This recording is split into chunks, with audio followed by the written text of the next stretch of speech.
Today I'll take you on a food tour of Porto and I'll show you some delicious dishes you need to check out on your next trip to Portugal. Our first stop, and perhaps one of the most iconic dishes on this food tour, will be the Francesinha, so let's go to Café Santiago to check it out. The Francesinha here is rated as one of the top 50 sandwiches in the entire world, and you'll see why. This sandwich is absolutely phenomenal. I'm super excited to try the Francesinha Santiago. We're going to split it because it's a pretty big sandwich. We also got caldo verdes as well, and some super box. We ordered super box green, which is really good. It's a lemon flavored beer. It has lemon juice in it. It actually just tastes straight up like soda, which is kind of dangerous. And we've also got the Francesinha Santiago, like the classic. And if you want to split it, it's €1.60 to just split it on 2 plates, which is probably worth it because if I buy a whole other sandwich, I probably won't eat much of it. It's really big. I'm super excited. Like the anticipation is building in here, and it's uncharacteristically empty because it's like Monday at a very weird off hour. So it's nice that we didn't have to wait in line this time. The Francesinha is what I like to call a wall of sandwich. It has 5 different kinds of meat, with Portuguese ham or fiambre, linguiça, the Portuguese cured pork sausages, beef, mortadella, and fresh sausages all in one sandwich, and that is without the many layers of toasted bread and cheese and an egg on top. And if that wasn't enough food for you, it also comes with a gracious serving of chips, and these are covered in a beer and tomato sauce. This is truly, truly delicious. It's almost like a gravy, and it tastes wonderful with the sandwich. Amazing. It does. We decided to split it because it's big and it's looking still pretty big here. We get an extra egg and some extra fries, nice gravy. I usually think there could be no such thing as too much bread, but we probably didn't need extra bread rolls with this. I also recommend maybe just getting your own sandwich next time if you are a little bit more hungry, since they do have extra charges for the eggs and the splitting fees. Once you try it, you'll see why this is rated as one of the best sandwiches in the world, so I wouldn't miss this on your next trip to Porto. In fact, this may be one of the most important things to try in Portugal. Right behind me is the Majestic Cafe, where J.K. Rowling wrote the first chapters of Harry Potter and the Philosopher's Stone right in this cafe here, and she's actually confirmed it herself that this is where she wrote the chapters. So it's fun if you're a writer to come here and visit. It's really majestic. If you look inside, it's one of the fanciest cafes in Portugal, and it has prices to match. I think their breakfast set is around €45, but I have had the orange juice here and the pastel de nata, and it's totally delicious. So it's definitely a very cool experience, and the interior has these beautiful designs. So it really was a majestic, kind of magical place for her to write the first chapters of Harry Potter. Wow, my brother said it sounded like I'm trying to get a word count in, but I have a lot to say about this place. The food we got here was very fresh, and I love the pastel de natas here. So if you're in the area, I definitely recommend trying one out and just being able to sit here and soak in the ambiance. Also, a great thing is that it's very close to Café Santiago, so if you're trying out the Francesinha and you just want to peek inside the cafe or get something small to eat or drink, it's a really fun stop on your visit to Porto. And speaking of baked goods, in the same neighborhood, there's another great culinary spot to check out. It's the Cofeitaria do Bolhao. This place has amazing cappuccinos and really great array of different Portuguese pastries to try out.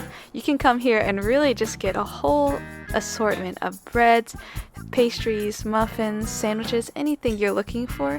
This is definitely a great one-stop shop if you're in the market for some sugary goods. Plus, their marzipan treats are absolutely adorable. Another close-by stop that you should visit is their Mercado Bolhao, or the Bolhao Market. This is an outdoor marketplace that's here with different vendors from all around Porto. After eating lots of francesinhas and french fries, you may have some hankerings for vegetables and fresh fruits. Well, the farmers here are amazing, and they have a delicious variety of fresh fruits at really affordable prices. I got passion fruits here, a whole bag for I think it was about €2, and I was so excited to have some fresh Portuguese passion fruit because they're absolutely delicious here. So I recommend this, especially if you like to have picnics. There are great bread vendors and olive vendors. They even have meat here. So this is a really fun place to sample around and get to really see the variety of foods that Portugal has to offer. I highly recommend trying one of the fruit smoothies from the people in the front stalls. These are so delicious, and compared to smoothies in the US, they are also very affordable. Smoothies here can be around $7 to $8, but in Portugal they're only around $2 to $3. And it was completely fresh, 100% fruit. If you're also looking to do some souvenir shopping to bring back some fun gifts for yourself or for your friends and family, this is a great place to do it. Maybe not with the bacalhau, because I don't know how well that will sit on a plane, but they do have some great options here for sardines that are a little bit more expensive than what you'd get at the grocery store, but they have the most beautiful packaging here. There are plenty of really cool stalls. I just got my mom a gift of 4 different kinds of sardines and also bacalhau, so she could try it at home. And you can even mix and match the different options of sardines. So if you're looking for some cool souvenirs or just to try a great variety of foods, I definitely recommend checking out this market. Is it bad that one of my favorite sardines I tried in Portugal was actually a chocolate sardine, which is not a chocolate covered sardine, it's just a piece of chocolate that looks like a sardine, and I got it here, and they're very cute, very delicious Portuguese chocolates. Another thing I got at this market that I really loved were the salads and the breads. So if you're here, make sure to come on an empty stomach. This time I decided to try a bamboza, which I've never had before, and it was the bomb. Today we'll try out the bamboza, which has waffle on the bottom, and we got the framboesa, the raspberry flavor. I had something similar in Germany, but it had gin in it, so hopefully this one doesn't have alcohol. Whoa. They're so good. It's like biting into a cloud of raspberry. And here back in the center of Porto, I am about to recommend a Chinese restaurant. After little deliberation, we are back at Restaurante Chinês. I've been here actually like 4 or 5 times now. It's one of my favorite spots to go in Porto. But we're ordering something a little different today. It's just so nice to taste like different flavors after a while, especially Chinese food can be pretty pricey in LA. So it's delicious to come here and just eat a big feast. And there's a beautiful view.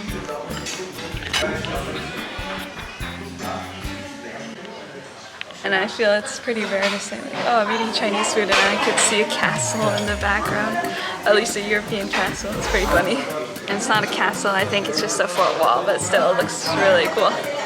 Okay, I know you might be thinking, girl, aren't you going to recommend some Portuguese food on your trip to Portugal?